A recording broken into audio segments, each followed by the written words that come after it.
Most of my drawings come from memories and the images that those memories conjure up.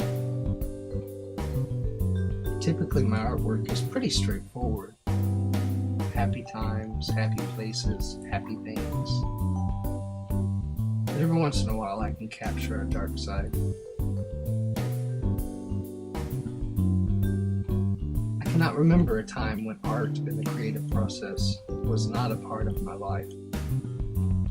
I'm no expert, but I'm fairly certain it was there at birth.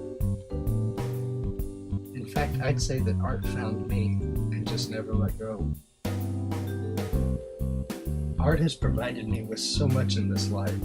I often feel there's not enough hours in my lifetime to create all the ideas that are in my head. A wise mentor and dear friend was constantly telling me to create what you know.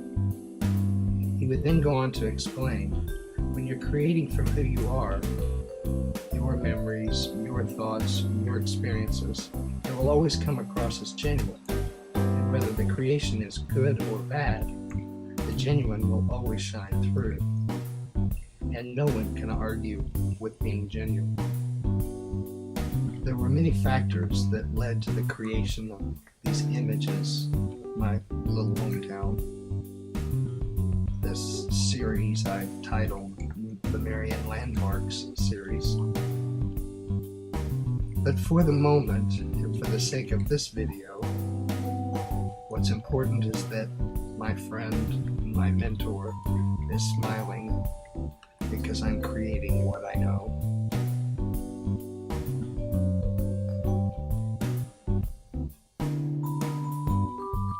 Northwest Atlanta, Georgia.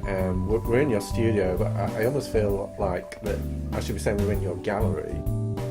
My studio and gallery are both in my home here in Atlanta. It gives me the ability to have my creations around me and not have a very long commute to work. Right. And your dogs.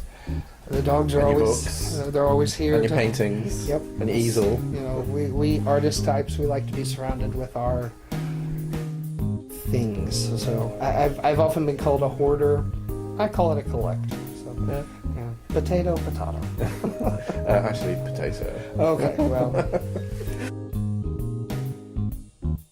We're here to talk about the Marion Landmark series, but before we talk about that, I'm actually interested, how did you get into art? I came from a divorced family. My parents were divorced with a single mother who was working. So a lot of time was spent in a corner somewhere while she was working, right, with a drawing pad and a amusing pencil. yourself. Exactly. What were you drawing? I have them all if you want to see. As I told you, I'm a hoarder, so they're all in boxes. You know, I think anything that kids did. My earliest obsession with drawing has always been, that I can remember, has always been architecture. Anything architectural. So I learned early on somehow. I don't know if it's was something already in me, but perspective drawing was something that fascinated me, and it was something that I was good at, so I could work spatially with architecture, which is different than drawing a portrait, which is dealing with form. From one to the other can be different, but that's, the architecture is what always interested me. So. Can you tell me how the Marion Landmark series actually got started? I mean, what was the inspiration behind it? Several years ago, my mother was dealing with a terminal illness, and spending time with her, waiting in a lot of doctor's offices, waiting rooms, hospital rooms, I would spend my time sketching, and at some point I looked down and I realized that my drawings were all patients, hospital rooms, very depressing stuff. Right. Sounds quite dark. It was dark, and I didn't realize how it was affecting me. It was something I was doing to pass time, but she was also right there with me. And my thought that ran through my head was, why am I capturing these images that are illustrating the end of her life when I could be doing images that illustrated the greatness of her life? We decided to focus on more positive things through the photographs. She said, well, let's open the box of photographs. And I'm thinking, I knew she took a lot of photographs, so I'm thinking suitcase box. And it was a trunk the size of a Volkswagen Bug. Gosh. Packed full of pictures laying flat. So there was, she's been gone now almost 7 years, and I'm still going through photos. I just reach in the box and I take out a handful and sort through them. So it's still a resource for me. Do they inspire you? Every single time. That's the reason I've done it a little bit at a time. The way I look at it, she's been gone almost 7 years. So each time I grab a stack of photos out there, it's like a little gift from her. So it's sentimental, and it's inspirational for new images. So, That's sweet. If there's a particular place, that's where the series started. Keep in mind, at that time, I didn't look at it as a series to develop. It was just a way of me passing time and a way of lifting her spirits. So the actual development of the series came much later. You know, I've heard that you're actually working on a new project. What can you tell us about the new project? So the next book will be released in June. We don't have an exact date yet. That will be coming soon. The next book will be in color, and I've taken a different direction with the images, in the sense that I've tried to incorporate landmarks as in structures and architectural, but I've tried to incorporate events as well. So trying to stitch more into the image rather than just here's a building. Right. So telling more stories with the images. Is it important that your art creates a discussion?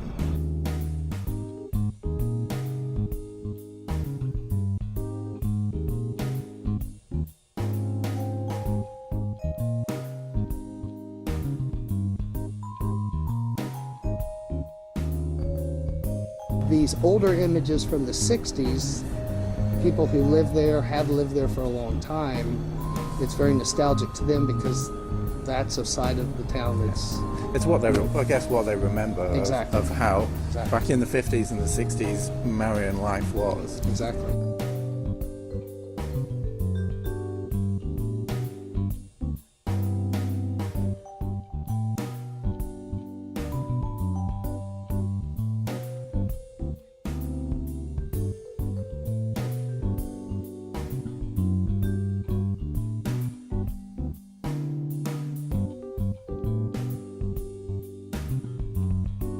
I can see some of that through some of the pictures actually. What I actually like is some of the illustrations are just your everyday life. So I was just looking before, window shopping at Pal's on the square, as well as the family pictures of friends or relatives in there. Marion itself is it's a farming community. The whole area is made up of several smaller towns, so connected in between coal mines and farming, that sort of. So each little town has its town square, and that's where, in the earlier days, before interstates, that sort of thing, that's where all the commerce and socializing and everything happened. It's almost like there's now new inspiration coming into the town that actually wasn't there in the 50s and the 60s. Most definitely. There's, in the all the way up to the 70s, it was more necessity. but now in our modern age with lives that we live, even in small town America now, it's more about Change. a lot of different things. Yeah. Yeah. Yeah.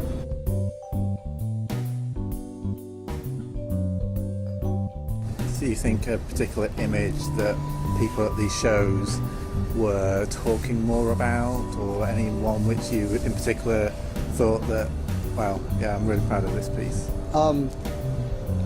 I would have to say yes. With each show, there's always what I call a standout. You know, there's one in particular. What I have found most interesting is that standout piece is usually not the one I think it's going to be. Oh, okay. So that's always the surprise to me as an artist.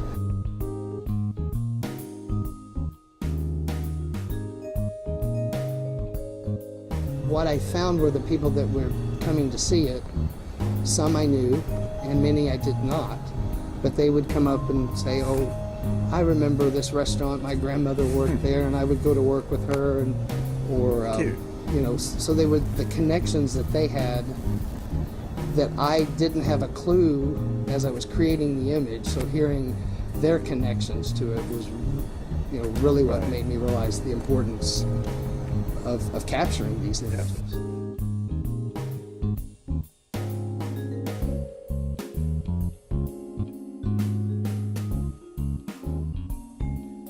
Did you ever think there's going to be a modern day Marion Landmarks series As in images from from now?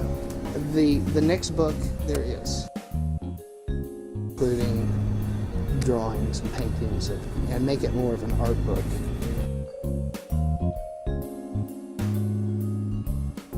I now have over 350 images. So we'll be doing like V20 and V30.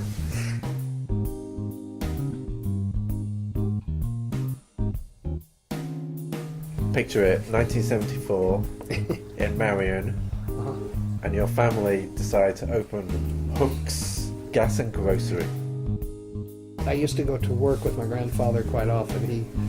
He's the one who taught me a hard day's work and being paid for it and that sort of thing. So he would take me to the stores and put me to work sorting. Back then you would return the soda bottles. And so we have Pepsi and Coke products. So you couldn't return them you had to separate them out. So he would give me the job to go in what we called the Coke, or the bottle cage, which is, that's what it was. It was The bottle cage. Cage outside. That sounds glamorous. It was very glamorous. Where's Sean? He's in the cage. He's in the cage. And it was chain link fence. It had a roof, but it was just chain link fence for God. walls. And I was behind the store, and they would store the empty bottles and I guess new shipments there, but he would send me out there to sort the Right. bottles and pay me a couple dollars, few dollars, whatever it was for the day. But so I had a lot of memories, great memories of my grandfather growing up. This is one in particular. I was a little young for this, but I do remember Remember? the gas crisis that we had where, Because in this image here, he's painting, sorry, no gas. correct, it was, in fact, it was not long after they had installed these particular gas pumps, like days or a Wow. week at the most. So they had the grand opening for the gas offering, and then boom, sorry, we're out of gas. So they, that was a time period in which I'm not sure how a lot of people. Oh, maybe actually it was good foresight that it was grocery and gas, so hey, no gas, but you can come and get a loaf of bread. But if you didn't have any gas, you couldn't get to the store to buy your loaf of bread. So it was a double-edged sword.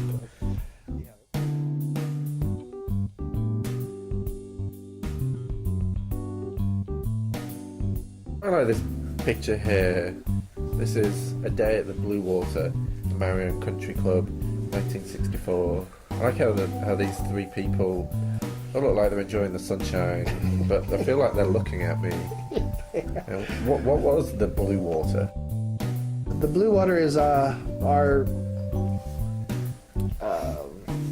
my family and my mom's friends, their children. There was a group of us as kids, and that was our name for the for the swimming pool. So every time we wanted to go, hey Mom, take us to the blue water. So it was in reference to blue painted, the blue, the pool being painted, Right. the pool bottom. The reflection of the colour.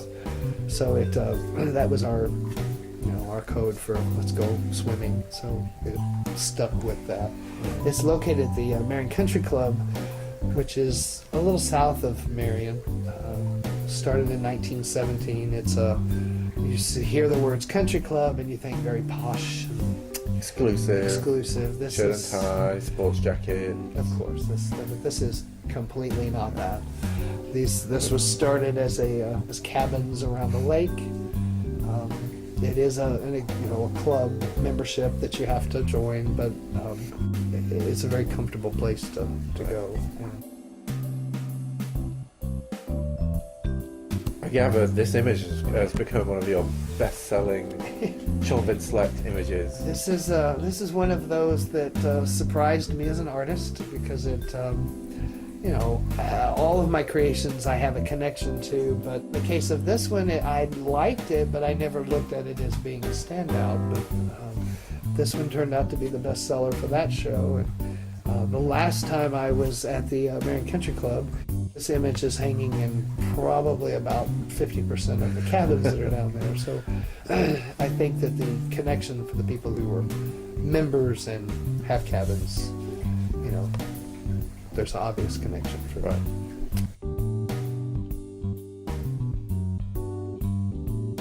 Talking about history, there's a book here which I was quite curious to ask you about. So it's called A Nickel's Worth of Skim Milk. Yes. So, whilst most young children are probably reading Flash Gordon, you're reading A Nickel's Worth of Skim Milk. Can you tell me a little bit about this? Did they know about Flash Gordon over there in the UK? Flash. Of course they did. I thought you all liked Peter Rabbit. Get you. What's the other rabbit? The bear? No, the bear in the. Yogi Bear? No, the one that has the British uniform. A bear in British uniform. Yeah. I think you made that up. This was a gift from my mother back in the early '80s, and it's a book written by Robert Hastings about life during the Depression in my hometown. In Marion. In Marion. The author lived within a couple block radius of my childhood home, so a lot of the places, locations, the ditch he talks about catching crawdads in, these are all places that I could connect with as a child.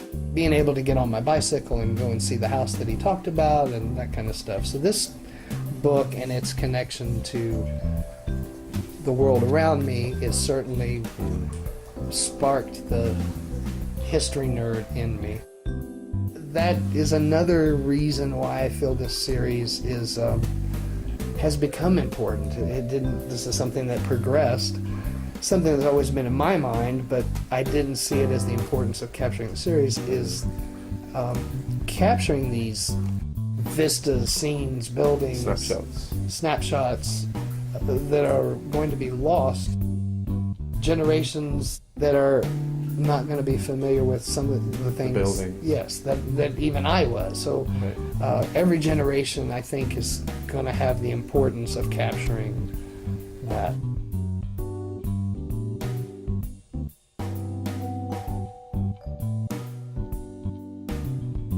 Are the ones that you think, okay, these are my best ones?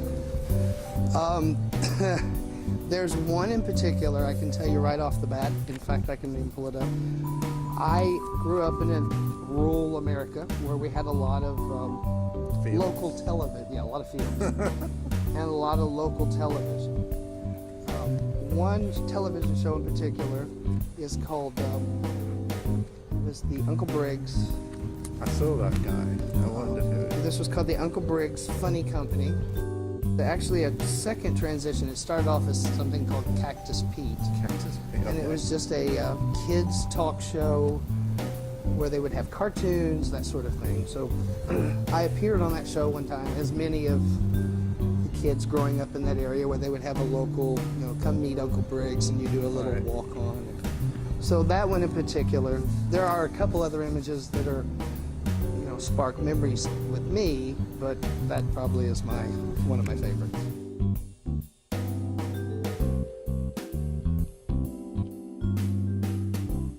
I was looking through it before, and even I know this person.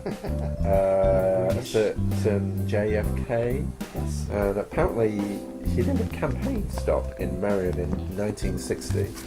He did. There's him in another open-top car. This is, as you said, it's from 1960. This is before Kennedy was elected, so he was still running for office. He made several stops in southern Illinois. I can imagine that this was probably the talk of the town. And probably only Elvis could trump JFK Without a arriving in doubt. Marion. The woodblock Yes, linoleum print that we were talking about before. Correct. The Williamson County Courthouse, which is shown here in the background. No people called Oswald around, so I think he's looking pretty happy this time around.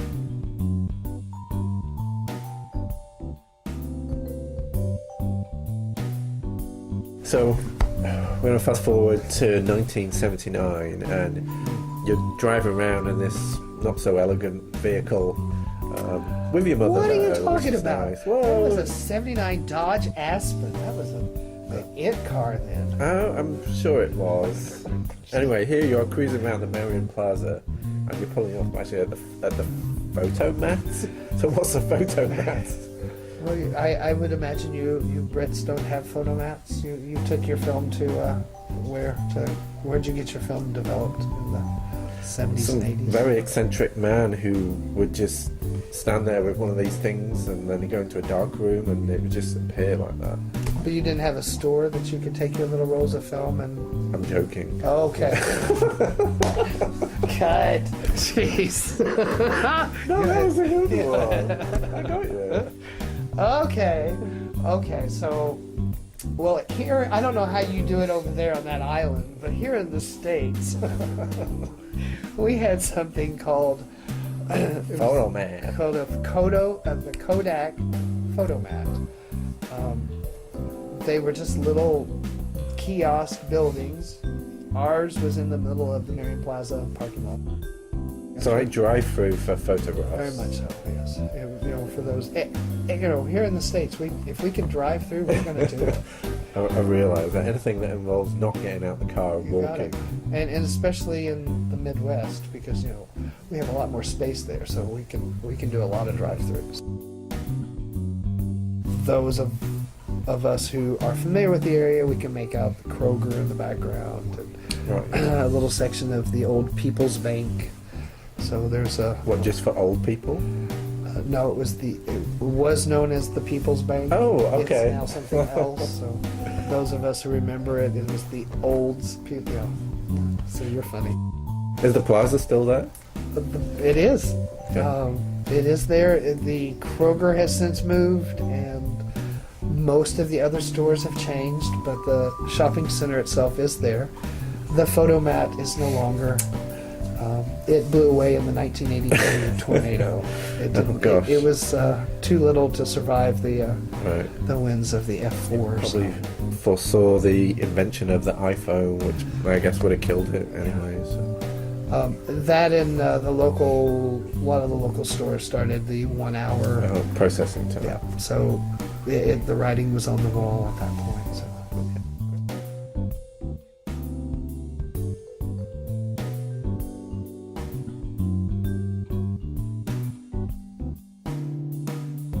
So, talking about the inspiration, I feel as though there is a lot around you that inspires you, but I just wanted to ask you about this piece of wood, which looks like an old printer's block. It's exactly what it is.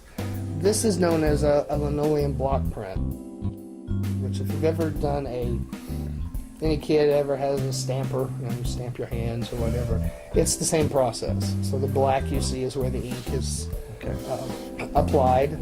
Everything else is cut away so that when you stamp it on the paper, the black shows up. This is a process that I learned actually in high school for the first time, and which led to this creation, which is locally known as the Willis Allen home. Gosh. In Marion? In Marion. It's the oldest home in Williamson County. This piece was entered into the Scholastic Art Awards in Illinois when I was in high school, which in turn led to my scholarship to the Savannah College of Art and Design. So Okay. if there's any one piece of artwork that's most important, to me this would be This one. This would be it, yeah.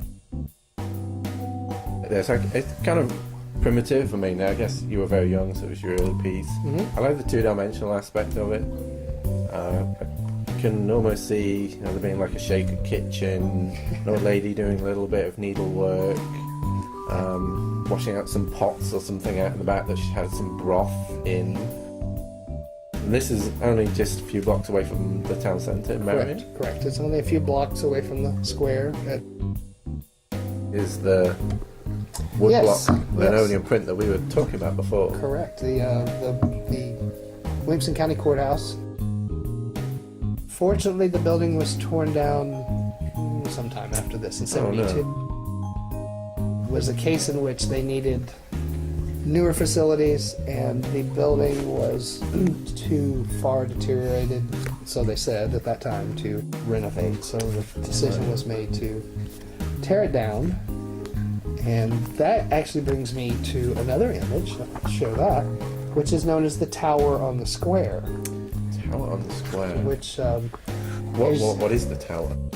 as you can imagine, there was a lot of outcry of tearing this historic building Right. down. So it was not very well received.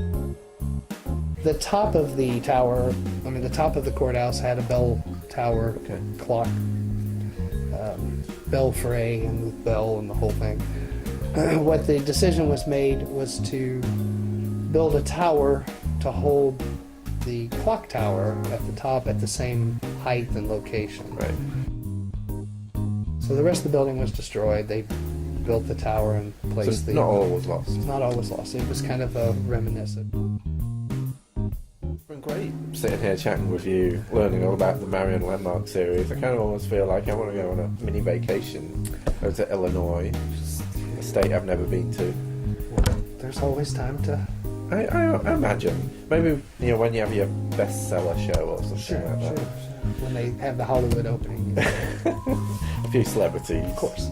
I will now know more about Marion than you'll ever need to know. I do. So jolly good. Thank you.